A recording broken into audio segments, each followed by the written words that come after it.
Welcome to Happy Tummy with Annalie. Hello mga ka-Happy Tummy. For today's video, magluluto tayo ng fried rice. Gamit lang ang margarine, onions, at saka garlic, at saka yung natira naming kanin kagabi. So good morning pala mga ka-Happy Tummy. So simpleng fried rice lang ito guys. So una, i-add na natin yung margarine sa kawali na init na.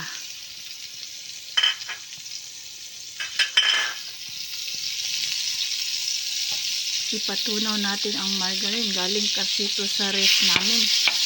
Kaya naninigas siya.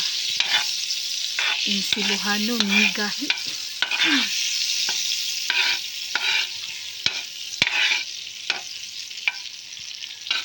So para maging masarap yung natirang kanin natin, mag-fried rice tayo mga ka-Happy Tummy. So natunaw na yung margarine natin.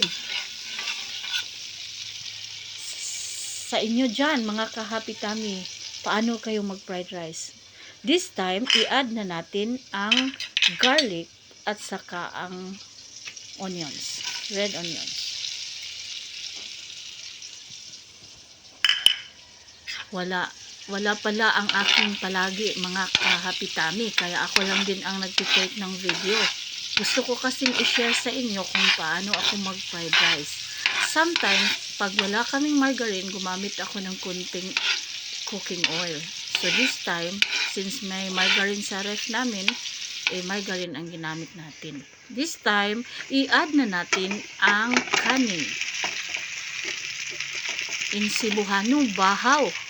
Meaning, tirang kanin. Hindi namin naubos ang kanin namin kagabi. So, ito yung tirang kanin namin. So, kailangan lang na haluin natin mabuti yung mga kanin para maano siya sa margarine. Ma-spread lahat. So, okay-okayan lang hanggang sa maging ganito. Naging yellow rice na siya dahil sa margarine natin. Tapos, ang nilagay ko mga ka-Happy Tummy ay asin lang at konting gano'n na, kung ano yan, konti lang.